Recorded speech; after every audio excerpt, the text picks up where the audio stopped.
بسم اللہ الرحمن الرحیم۔ لائف لائٹ میں خوش آمدید۔ اس ویڈیو میں ہم واقع افق کو تفصیل سے بیان کریں گے۔ مدینہ میں آ کر مسلمانوں کو جن مصیبتوں کا سامنا کرنا پڑا وہ مکہ سے بالکل مختلف تھیں۔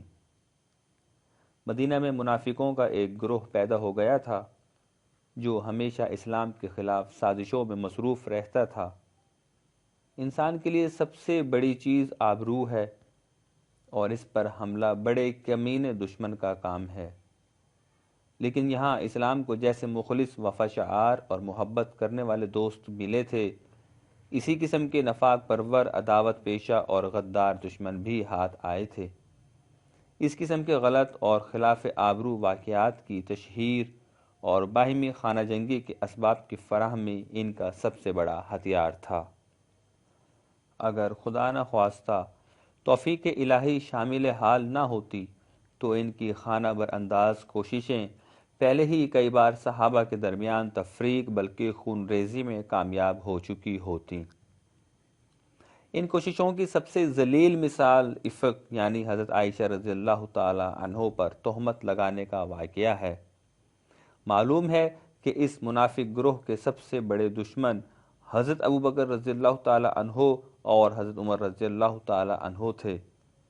اس بنا پر حرم نبوت اور بارگاہ خلافت کی شہزادیوں یعنی حضرت عائشہ اور حضرت حفصہ رضی اللہ تعالی عنہا کو بدنام کرنے میں ان کی ناکام کوششوں کا بڑا حصہ صرف ہوا۔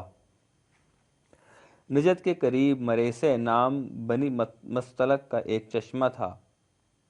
شعبان 5 ہجری میں مسلمان اسی چشمہ کے پاس ان سے معرکہ آرا ہوئے تھے۔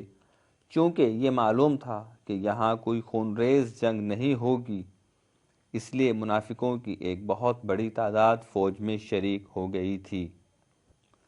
ابن سعد کی روایت ہے کہ اس سفر میں منافقین کی بہت بڑی تعداد شریک تھی جو کسی اور غزوہ میں نہیں ہوئی تھی۔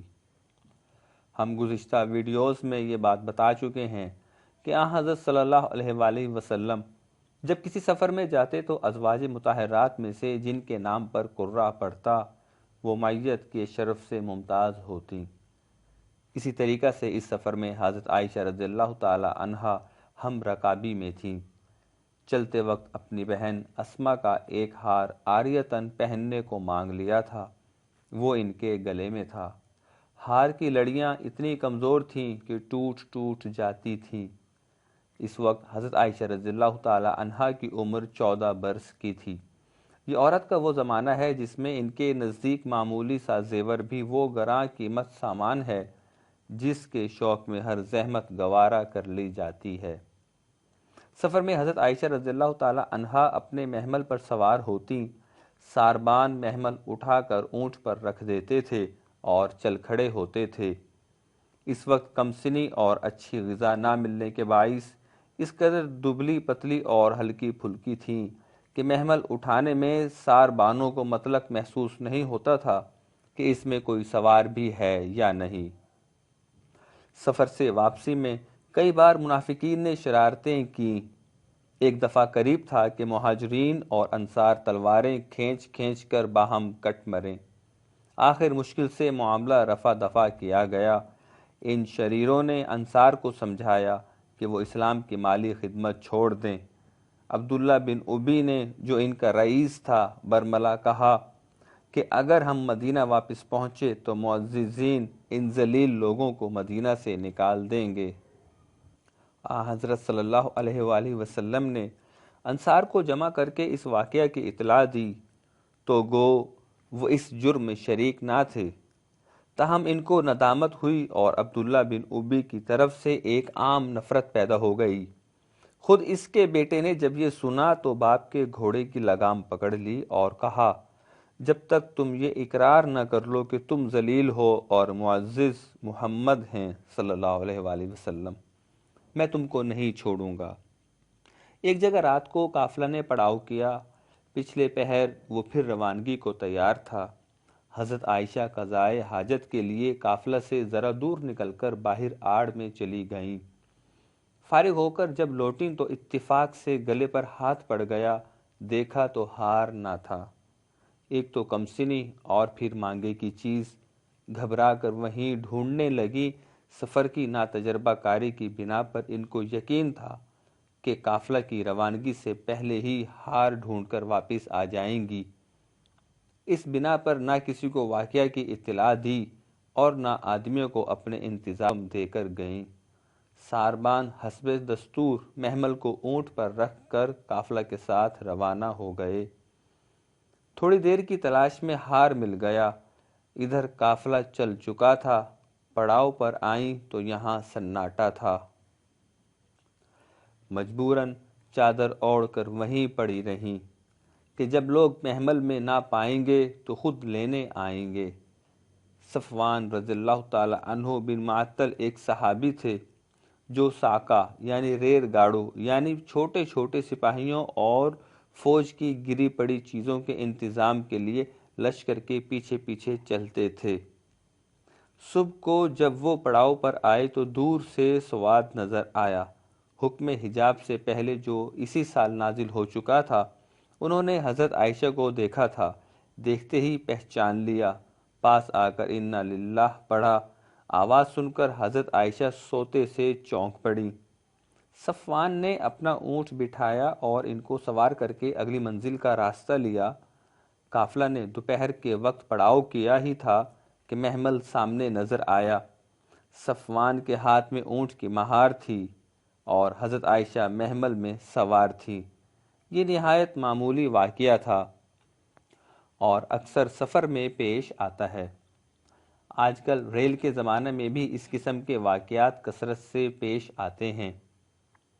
ہندوؤں میں سیتا پر اور بنو اسرائیل میں مریم علیہ السلام پر جو کچھ گزری، اسلام میں اسی کا اعادہ ہوا۔ عبداللہ بن ابی نے کہ جس کا زخم ابھی تازہ تھا یہ مشہور کیا کہ نعوذ باللہ اب وہ پاک دامن نہ رہیں، جا بجا اس چیز کو پھیلانا شروع کر دیا۔ نیک دل مسلمانوں نے اس آواز کو سنتے ہی کانوں پر ہاتھ رکھا اور کہا، سبحان اللہ ھذا بہتان عظیم۔ تمام تعریفیں صرف اللہ تبارک و تعالیٰ کی ذات کے لیے، اور یہ یقیناً بہت بڑا بہتان ہے۔ حضرت ابو ایوب انصاری رضی اللہ تعالیٰ عنہ نے اپنی بیوی سے کہا، اے ام ایوب، اگر تم سے یہ کوئی کہتا کیا تم مان لیتی؟ وہ بولی، استغفر اللہ، کسی شریف کا بھی یہ کردار ہے؟ حضرت ابو ایوب نے کہا، تو عائشہ تم سے کہیں زیادہ شریف ہیں، کیا ان سے ایسا ہو سکتا ہے؟ عبداللہ بن ابی کے علاوہ مدینہ میں 3 اور آدمی بھی اس سازش میں مبتلا ہو گئے، حسان بن ثابت، حمنہ بنت جہش اور مصطح بن اساسہ۔ حالانکہ ان میں سے حسان بن ثابت اور حمنہ بنت جہش اس سفر میں شریک تک نہ تھے۔ حضرت حسان کو معاذ اللہ واقعہ کی صحت سے بحث نہ تھی، ان کو صفوان کی بدنامی پر مسرت تھی، ان کو ملال تھا کہ بیرونی لوگ ہمارے گھر آ کر ہم سے زیادہ معزز کیوں بن گئے۔ چنانچہ ایک قصیدہ میں انہوں نے اس کا ماتم ان الفاظ میں کیا، ترجمہ آپ کو بتاتے ہیں۔ اس قدر معزز ہو گئے اور اتنے بڑھ گئے، اور فریا کا بیٹا اتنا ذلیل ہو گیا۔ یہاں فریا کا بیٹا یعنی حسان۔ حمنہ ام المومنین حضرت زینب بنت جہش کی بہن تھی، وہ سمجھی کہ اس طرح حضرت عائشہ کو ذکر دے کر اپنی بہن کو بڑھنے کا موقع دلائیں گی۔ مصطح سے البتہ تعجب ہے کہ اول تو حضرت ابو بکر رضی اللہ تعالی عنہ کے ایک عزیز تھے، پھر انہی کا دست فیض ان کے قوت کا سامان تھا۔ دنیا میں عزت سے زیادہ کوئی چیز نازک نہیں، یہ وہ شیشہ ہے جو پتھر پھینکنے سے نہیں بلکہ پتھر پھینکنے کے ارادے سے بھی چور چور ہو جاتا ہے۔ غلط سے غلط بات بھی جب کسی آبرودان اور نیک آدمی کی نسبت کوئی شریر کہہ بیٹھتا ہے تو وہ یا شرم سے پانی پانی یا غصہ سے آگ بگولا ہو جاتا ہے۔ اب تک ناصرۂ اسلام کی مریم ان واقعات سے بے خبر تھی۔ اتفاقاً ایک شب مصطح کی ماں کے ساتھ قضائے حاجت کو آبادی سے باہر جا رہی تھی کہ مصطح کی ماں کو کسی چیز سے ٹھوکر لگی، انہوں نے اپنے بیٹے کو بد دعا دی۔ حضرت عائشہ نے ٹوکا کہ کہ ہائیں تم ایک صحابی کو گالی دیتی ہو۔ مستح کی ماں نے واقعہ بیان کیا۔ سننے کے ساتھ ان کے پاؤں تلے سے زمین نکل گئی۔ کہتی ہیں کہ بدحواسی میں اپنی ضرورت بھول گئی اور یوں ہی لوٹ آئی۔ تاہم ان کو اتنی بڑی بات کا یقین نہیں آیا۔ سیدھی میکہ آئیں، ماں سے پوچھا تو انہوں نے تسکین دی۔ اتنے میں ایک انصاریہ آ گئی، اس نے پوری داستان دہرائی۔ اب شک کا کیا موقع تھا؟ سنتے ہی غش کھا کر گر پڑی۔ والدین نے سنبھالا اور سمجھا بجھا کر گھر رخصت کیا۔ یہاں پہنچ کر شدت کا بخار اور لرزہ آیا۔ اس حالت میں انسان کو طرح طرح کا خیال آتا ہے اور ذرا ذرا سی بات سے بدگمان ہوتا ہے۔ آپ صلی اللہ علیہ وآلہ وسلم باہر سے تشریف لاتے اور کھڑے کھڑے پوچھ لیتے کہ اب ان کا کیا حال ہے۔ حضرت عائشہ کو خیال ہوا کہ بیماری میں اگلا سا التفات میرے حال پر نہیں۔ اس بنا پر اجازت لے کر وہ پھر میکہ چلی آئیں۔ دن رات آنکھوں سے آنسو جاری رہتے۔ کہتی ہیں کہ نہ آنسو تھمتا تھا اور نہ آنکھوں میں نیند کا سرما لگتا تھا۔ باپ لطف و محبت سے سمجھاتے تھے کہ روتے روتے تمہارا کلیجہ نہ پھٹ جائے۔ ماں دلاسا دیتی تھی کہ بیٹی، جو بیوی اپنے شوہر کو چہیتی ہوتی ہے، اس کو اس قسم کے صدمے اٹھانے ہی پڑتے ہیں۔ ایک بار غیرت سے ارادہ کیا کہ کنویں میں گر کر جان دے دیں۔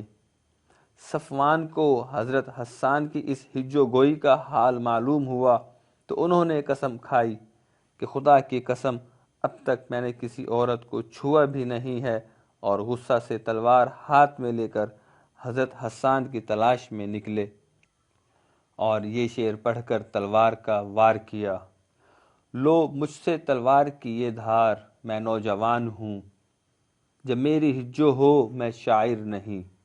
وہ پکڑ کر بارگاہ نبوی میں حاضر کیے گئے۔ حضرت صلی اللہ علیہ وآلہ وسلم نے ان کی تقصیر معاف کرائی اور ان کے معاوضہ میں حضرت حسان کو جائیداد عنایت فرمائی۔ گو ام المومنین کی بے گناہی مسلم تھی، تاہم شریروں کے منہ بند کرنے کے لیے تحقیق ضروری تھی۔ آپ نے حضرت علی اور حضرت اسامہ سے مشورہ طلب کیا۔ حضرت اسامہ نے تسکین دی اور حضرت عائشہ کی برات کی۔ حضرت علی نے کہا، دنیا میں عورتوں کی کمی نہیں، یعنی اگر لوگوں کے کہنے کی پرواہ ہو تو طلاق دے دیجئے اور خادمہ سے پوچھ لیجئے، وہ سچ سچ بتا دے گی۔ اس سے کنایتاً پوچھا گیا تو واقعہ اتنا مستعبد تھا کہ سمجھ بھی نہ سکی۔ وہ عام خانہ کے متعلق ان کی حالت کا استفسار سمجھی۔ بولی کہ اور تو کوئی برائی نہیں، ہاں بچپن ہے، سوتی ہیں تو بکری آٹا کھا جاتی ہے۔ آخر صاف لفظوں میں اس سے سوال کیا گیا۔ اس نے کہا، سبحان اللہ، خدا کی قسم، جس طرح سنار کھرے سونے کو جانتا ہے، اسی طرح میں ان کو جانتی ہوں۔ بعض روایتوں میں ہے کہ حضرت علی نے اس کو مارا بھی۔ حضرت علی کے اس تشدد سے لوگوں نے سمجھا کہ حضرت عائشہ کو اس سے آزردگی ہوئی ہوگی۔ بنو امیہ نے اپنی حکومت کے زمانہ میں حضرت علی پر جو الزامات قائم کیے تھے، ان میں ایک یہ بھی تھا، لیکن امام ظاہری نے عین وقت پر نہایت بہادری سے اس کی تردید کی۔ سوکنوں میں حضرت زینب رضی اللہ تعالی عنہا کو حضرت عائشہ کی ہمسری کا دعویٰ تھا اور ان کی بہن حمنہ اس سازش میں شریک بھی تھیں۔ اس لحاظ سے آپ نے ان کی رائے بھی دریافت کی۔ انہوں نے کان پر ہاتھ رکھا کہ عائشہ میں بھلائی کے سوا اور کچھ میں نہیں جانتی۔ اس کے بعد آپ نے مسجد میں تمام صحابہ کو جمع کر کے ایک مختصر تقریر میں حرم نبوت کی پاکی و طہارت اور عبداللہ بن ابی کی خباثت کا تذکرہ کیا۔ آپ نے فرمایا، مسلمانوں، اس شریر کو میری طرف سے کون سزا دے گا جس کی نسبت مجھے معلوم ہوا ہے کہ اہل بیت پر عیب لگاتا ہے؟ قبیلہ اوس کے رئیس حضرت سعد رضی اللہ تعالی عنہ بن معاذ نے اٹھ کر کہا، میں یا رسول اللہ، اگر وہ ہمارے قبیلہ کا آدمی ہے تو ابھی اس کا سر اڑا دیں گے، اور اگر ہمارے بھائی خزرج میں سے ہے تو آپ حکم دیجئے، ہم تعمیل ارشاد کو تیار ہیں۔ قبائل اوس و خزرج کی باہمی عداوت اور مارکہ آرائی پشت ہا پشت چلی آتی تھی۔ اسلام نے آ کر اس فتنہ کو دبا دیا تھا، لیکن وہ آگ ابھی تک راہ کے نیچے دبی تھی۔ ہلکے سے جھونکے سے بھی وہ بھڑک اٹھتی تھی۔ خزرج کے رئیس سعد رضی اللہ تعالی عنہ بن عبادہ کو یہ برا معلوم ہوا کہ وہ اپنے قبیلہ کی نسبت جو چاہتے کہہ سکتے تھے، لیکن ان کو دوسرے کے قبیلہ کے معاملہ میں دخل دینے کا حق کیا تھا۔ وہ اپنے قبیلہ کی نسبت حضور میں خود عرض کرتے اور اتفاق کیے کہ شریر اسی قبیلہ سے تعلق رکھتے تھے، اور ابھی حسان کا واقعہ ہم نے بتایا ہے۔ اس لیے انہوں نے سعد بن معاذ کو خطاب کر کے کہا، تم تو قتل نہیں کر سکتے، تم میں یہ قدرت نہیں۔ ابن معاذ کے چچا زاد بھائی اسید بن حضیر نے برابر سے ٹوکا کہ سعد یہ کیا منافقانہ پن ہے، منافقوں کی طرفداری کرتے ہو۔ معاملہ نے طول پکڑا اور قریب تھا کہ دونوں قبیلے تلواریں سونت سونت کر سامنے آ جائیں کہ حضرت صلی اللہ علیہ وآلہ وسلم نے دونوں کو چپ کیا اور بات آئی گئی ہو گئی۔ یہاں سے اٹھ کر آپ حضرت عائشہ کے پاس تشریف لے گئے۔ وہ بستر علالت پر پڑی تھیں، آنکھیں آنسوؤں سے پرنم تھیں۔ والدین دائیں بائیں تیمارداری میں مصروف تھے۔ آپ قریب جا کر بیٹھ گئے اور حضرت عائشہ سے خطاب کر کے فرمایا، عائشہ، اگر تم مجرم ہو تو توبہ کرو، خدا قبول کرے گا، ورنہ خدا خود تمہاری طہارت اور پاکی کی گواہی دے گا۔ والدین کو اشارہ کیا کہ آپ کو جو جواب دیں، لیکن ان سے کچھ کہتے نہ بنا۔ یہ دیکھ کر حضرت عائشہ بیان کرتی ہیں کہ میرے آنسو دفعتاً خشک ہو گئے، ایک قطرہ بھی آنکھوں میں نہ تھا۔ دل نے اپنی برات کے یقین کی بنا پر اطمینان محسوس کیا، پھر خود جواب میں اس طرح گویا ہوئیں، اگر میں اقرار کر لوں، حالانکہ خدا خوب جانتا ہے کہ میں بالکل بے گناہ ہوں، تو اس الزام کے صحیح ہونے میں کس کو شک رہ جائے گا؟ اگر انکار کروں تو لوگ کب باور کریں گے؟ میرا حال اس وقت یوسف کے باپ جیسا ہے۔ آپ کہتی ہیں کہ سوچنے پر بھی حضرت یعقوب کا نام یاد نہ آیا۔ منافقوں نے اس فتنہ انگیزی سے جو مقاصد پیش نظر رکھے تھے، یعنی نمبر 1 نعوذ باللہ پیغمبر اور صدیق کے نام کی اہانت اور بدنامی، نمبر 2 خاندان نبوی میں تفریق، اور نمبر 3 اسلام کے برادرانہ اتحاد اور اجتماعی قوت میں رخنہ ڈالنا، وہ سب ایک ایک کر کے حاصل ہو چکے تھے۔ اب وہ وقت تھا کہ عالم غیب کی زبان گویا ہو۔ بالآخر وہ گویا ہوئی۔ حضرت عائشہ رضی اللہ تعالی عنہا کہتی ہیں کہ آپ پر وحی کی کیفیت طاری ہوئی، پھر مسکراتے ہوئے سر اٹھایا، پیشانی پر پسینے کے قطرے موتیوں کی طرح ڈھلک رہے تھے، اور آپ صلی اللہ علیہ وآلہ وسلم سورہ نور کی آیت نمبر 24 کی تلاوت فرما رہے تھے۔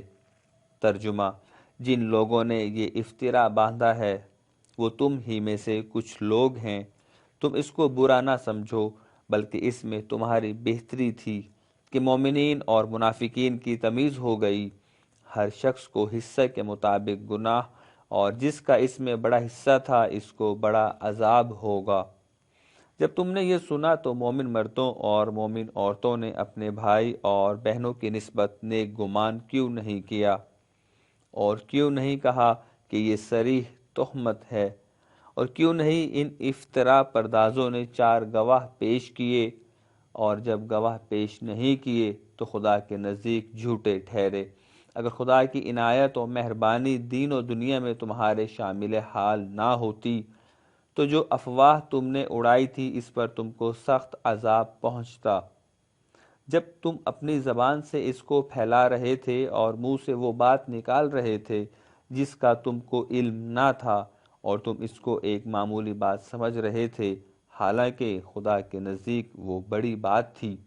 تم نے سننے کے ساتھ یہ کیوں نہیں کہا کہ ہم کو ایسی ناروا بات منہ سے نہیں نکالنی چاہیے؟ خدا پاک ہے، یہ بہت بڑا بہتان ہے۔ خدا نصیحت کرتا ہے کہ اگر تم مومن ہو تو ایسی بات نہ کرو۔ خدا اپنے احکام بیان کرتا ہے اور وہ دانا اور حکمت والا ہے۔